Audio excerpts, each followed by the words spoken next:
ખવડ પણ હવે નહીં, હવે તાર મારા બધા જવાબ દેવા પડશે। તો નમસ્કાર મિત્રો, નવા વિડીયોમાં તમારું ફરીવાર હાર્દિક સ્વાગત છે। તો મિત્રો, સોશિયલ મીડિયામાં તમને તો ખબર છે કે ખજૂરભાઈ અને કીર્તિબેન પટેલનો વિવાદ ચાલતો હતો, પરંતુ મિત્રો હવે કીર્તિબેન પટેલ દેવાયત ખવાડ સામે થઈ છે મિત્રો, જેમાં દેવાયત ખવાડે કીર્તિબેન પટેલને કોલ કર્યો હતો સમાધાન માટે।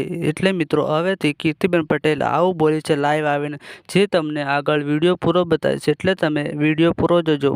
અને સૌપ્રથમ તમને કહી દઉં કે જો તમે ચેનલને હજુ સુધી સબસ્ક્રાઇબ નથી કરી અથવા જો તમે ચેનલમાં પહેલી વાર આવ્યા હોય તો મિત્રો તમે પહેલાં અમારી ચેનલને સબસ્ક્રાઇબ કરી લેજો મિત્રો, જેથી સૌપ્રથમ તમને વાયરલ વિડીયો જોવા મળે આપણી ચેનલ ઉપર। કીર્તિબેન પટેલ ઇન્સ્ટાગ્રામમાં લાઈવ આવીને દરરોજના નવા ખુલાસા કરે છે મિત્રો। કીર્તિબેન પટેલ વિડીયોમાં એવું બોલે છે કે જે આપણે સમાધાન કર્યું હતું તે હવે 0 એવું દેવાયત ખવાડને બોલે છે મિત્રો, અને એવું પણ બોલે છે કે તે મારી ઇજ્જત લીધી હતી ને તો પણ તને હસતા જવા દો એવું કીર્તિબેન પટેલ બોલે છે, જે મિત્રો તમને આગળ વિડીયો બતાવીશ, એટલે તમે વિડીયો પૂરો જોજો કીર્તિબેન પટેલ શું બીજું બોલે છે। અને હાલમાં સોશિયલ મીડિયામાં આ વિડીયો ખૂબ જ ફરી રહ્યો છે, અને મિત્રો તમે આ વિવાદ વિશે શું કહેવા માંગો છો કોમેન્ટ કરીને જરૂર જણાવજો। અને જો તમને આ વિડીયો પસંદ આવે તો વિડીયોને લાઈક કરીને અને વિડીયોને આગળ શેર કરી દેજો। અને મિત્રો આપણે કોઈનો વિરોધ નથી કરતા, પણ જે સોશિયલ મીડિયામાં ફરતો હોય છે તે તમારા સુધી અમે પહોંચાડતા હોઈએ છીએ,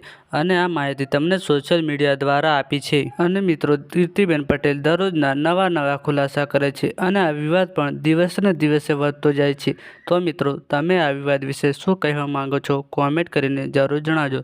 તો મિત્રો સૌપ્રથમ તમે આ કીર્તિબેન પટેલનો વિડીયો જોઈ લો। અત્યારે મોટા સ્ટેજ ઉપર ડાયરા પ્રોગ્રામમાં ઓહો એવા વખાણ કરશે, પણ ઈ વખાણ